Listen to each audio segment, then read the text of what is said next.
नमस्कार दोस्तों, मैं हूं डॉक्टर अर्पणा। स्वागत है आप सब लोगों का आपके अपने चैनल में। दोस्तों, इस चैनल में हम लोग बात करते हैं कि कैसे होम्योपैथी की दवाइयां हमें अलग अलग बीमारियों में मदद कर सकती है। आज हम बात करेंगे एक बहुत ही इंटरेस्टिंग टॉपिक पे, और ये टॉपिक है पीरियोडिक फैमिलियल पैरालिसिस। इसमें क्या होता है कि पीरियोडिकली पैरालिसिस होता है या पैरालिसिस के सडन अटैक्स आते हैं, वो चीज़ फिर ठीक हो जाती है। तो इसके भी फर्दर दो टाइप होते हैं, एक होता है पैरालिटिक फॉर्म, एक होता है मायोपैथी। पैरालिटिक फॉर्म में हम देखते हैं कि जो पैरालिसिस है ये आता है और फिर ये चला जाता है। जो मायोपैथी है ये हम जनरली ओल्ड एज में देखते हैं, और इसमें पैरालिसिस के अटैक के बाद जो एक वीकनेस है, कमज़ोरी है, ये रह जाती है। इसी के बारे में डिटेल्स में बात करेंगे, क्या है पीरियोडिक फैमिलियल पैरालिसिस और कौन सी होम्योपैथी की दवाइयाँ हैं जो आपको मदद कर सकती है।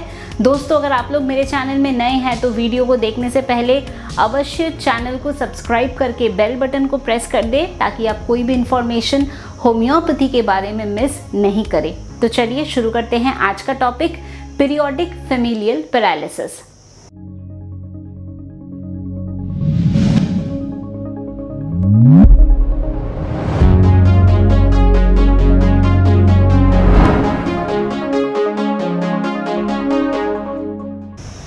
दोस्तों, पीरियोडिक फैमिलियल पैरालिसिस, इसका मतलब है कि सडन आपको अटैक्स आता है पैरालिसिस का या वीकनेस का। और ये कब हो सकता है? ये हो सकता है अगर आपने ज़्यादा कार्ब्स आपने खाए हैं, या आपने कम कार्ब्स लिए हैं, या आप एक्सरसाइज कर रहे हैं और उस टाइम पे आपको ऐसा महसूस हो सकता है। तो होता क्या है, हमारे बॉडी में आयंस होते हैं, पोटेशियम भी एक आयन है, और इसकी संतुलन बॉडी में ठीक बनी रहनी चाहिए। ये अगर कम हो जाए या ज़्यादा हो जाए तो जो मस्कुलर कॉन्ट्रैक्शंस है वो ठीक से नहीं हो पाता, यानी मसल कॉन्ट्रैक्ट करती है, रिलैक्स करती है। ये होता है आयंस के माध्यम से। और ऐसा ही पोटेशियम एक बहुत इंपॉर्टेंट आयन है जिसकी आवश्यकता होती है मसल कॉन्ट्रैक्शन और रिलैक्सेशन में। तो अगर पोटेशियम आयंस की कमी हो जाए, जिसे हम कहते हैं हाइपोकैलेमिक पीरियोडिक पैरालिसिस, तो जब पोटेशियम आयन की कमी हो तो ऐसा हो सकता है। अगर पोटेशियम आयन ज़रूरत से ज़्यादा प्रेजेंट हो, हाइपरकैलेमिक, तो हाइपरकैलेमिक पीरियोडिक पैरालिसिस भी हो सकता है। एक कंडीशन होती है जिसको हम कहते हैं थायरोटॉक्सिक पीरियोडिक पैरालिसिस।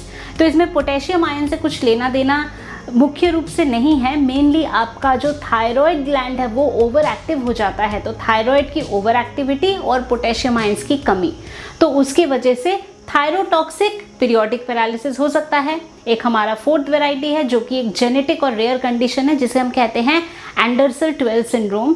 और इसमें पोटेशियम आयंस कम भी हो सकता है, ज़्यादा भी हो सकता है, वो मैटर नहीं करता। बट जो ये सडन पैरालिसिस एंड वीकनेस है ये जेनेटिक कारण की वजह से हो सकता है, तो इसको हम एंडरसन 12 सिंड्रोम कहते हैं।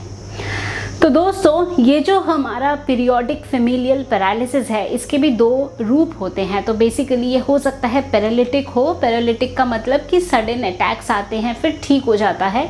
एक दूसरा वैरायटी होता है मायोपैथी। मायोपैथी में क्या होता है, ओल्ड लोगों में इस चीज़ को पाया जाता है, और इसमें पैरालिसिस के अटैक के बाद एक कमज़ोरी शरीर में रह जाती है, या किसी लिम्ब में कमज़ोरी रह जाती है, वीकनेस रह जाती है।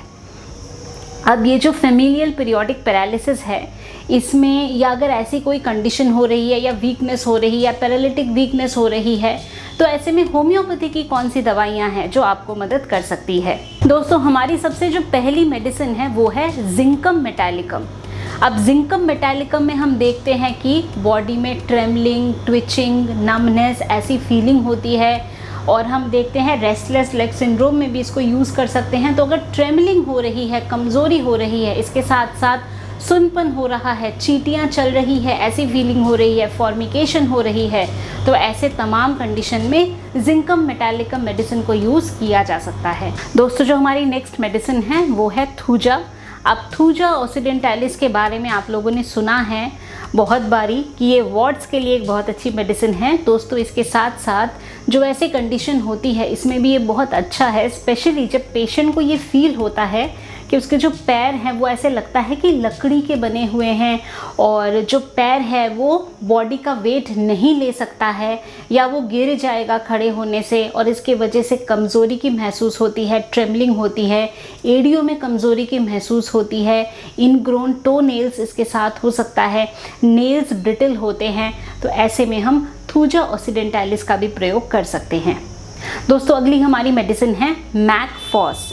अब मैकफॉस हमारी एक मेडिसिन है जो कि पैरालिसिस एजिटेंस के लिए एक अच्छी दवा है। मैकफॉस में हम देखते हैं क्रैम्प्स पड़ते हैं, तो जो काफ मसल्स होती हैं, जो पिंडलियाँ होती हैं, उसमें क्रैम्प्स पड़ रहा है, स्टिफनेस हो रही है, इसके साथ साथ पूरे बॉडी में वीकनेस है और पैरालिसिस या पैरालिटिक वीकनेस का महसूस होता है, कोरिया है, ट्विचिंग है, एंड मेन इंडिकेशन की क्रैम्पिंग पेन अगर होता है तो ऐसे में हम मैकफॉस मेडिसिन का प्रयोग कर सकते हैं। दोस्तों अगली हमारी मेडिसिन है अर्जेंटम नाइट्रिकम। अर्जेंटम नाइट्रिकम भी एक ट्विचिंग के लिए या वीकनेस के लिए, कमज़ोरी के लिए एक बहुत अच्छी मेडिसिन। जब हम देखते हैं इन सारे सिम्टम्स के साथ साथ पेशेंट को एंग्जाइटी होती है, घबराहट होती है, मेंटल एंग्जाइटी है, नर्वसनेस है, एंड अलोंग विद दिस पेट के भी सिम्टम्स हमें देखने को मिलती हैं। तो अगर एब्डोमिनल कंप्लेंट्स, एंग्जाइटी और इन सब के साथ हम देखते हैं कि पीरियोडिक पैरालिसिस भी पेशेंट को दिख रहा है और इसके साथ साथ घबराहट बहुत ज़्यादा है, एंग्जाइटी है, पेशेंट को बेचैनी होती है और डर लगता है, तो जब डर लगे तो ऐसे में अर्जेंटम नाइट्रिकम एक बहुत ही अच्छी मेडिसिन है। दोस्तों हमारी नेक्स्ट मेडिसिन है साइलीशिया। साइलीशिया में हम देखते हैं कि जो लिम्स हैं, लिम्स में एक वीकनेस का फीलिंग होता है। इसको क्रैम्प्स के लिए यूज़ कर सकते हैं। इसको आप अगर फोर आर्म में वीकनेस या क्रैम्प्स हो रहे हैं तो ऐसे में यूज़ कर सकते हैं। जनरली हम देखते हैं कि साइलीशिया के जो पेशेंट्स होते हैं इनको स्वेटिंग जो होती है वो बहुत ऑफेंसिव होती है। पैर में से स्वेटिंग होती है जो बहुत ही ज़्यादा ऑफेंसिव या बैड ओडर वाली स्वेटिंग पेशेंट को होती है।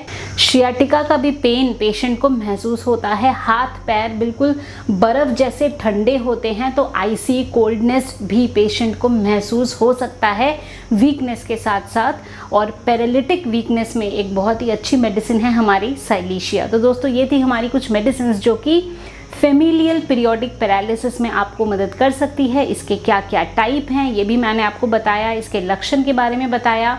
उम्मीद करती हूँ आप लोगों ने इस इन्फॉर्मेशन को पसंद किया है। तो वीडियो को लाइक करना, शेयर करना, कमेंट करना एंड चैनल को सब्सक्राइब करना बिल्कुल भी नहीं भूलें। दोस्तों अगर आप लोग मेरे से अपॉइंटमेंट लेना चाहते हैं, आपको क्या करना है, आप मेरे वेबसाइट drarpana.com पे विज़िट कर सकते हैं। वहाँ पे आप अपना अपॉइंटमेंट बुक कर सकते हैं। आप मेरे ऑफिस के व्हाट्सएप नंबर पे व्हाट्सएप के माध्यम से मैसेज भेज सकते हैं और आप लोगों को अपॉइंटमेंट की सारी डिटेल्स मिल जाएगी। आप मेरे साथ ऐप के माध्यम से डायरेक्टली फ़ोन पे भी बात कर सकते हैं। तो दोस्तों ये थी information about periodic familial paralysis and the role and scope of homeopathic medicines. आज के लिए बस इतना ही। खुश रहिए, मुस्कुराते रहिए, स्वस्थ रहिए। Thanks for watching.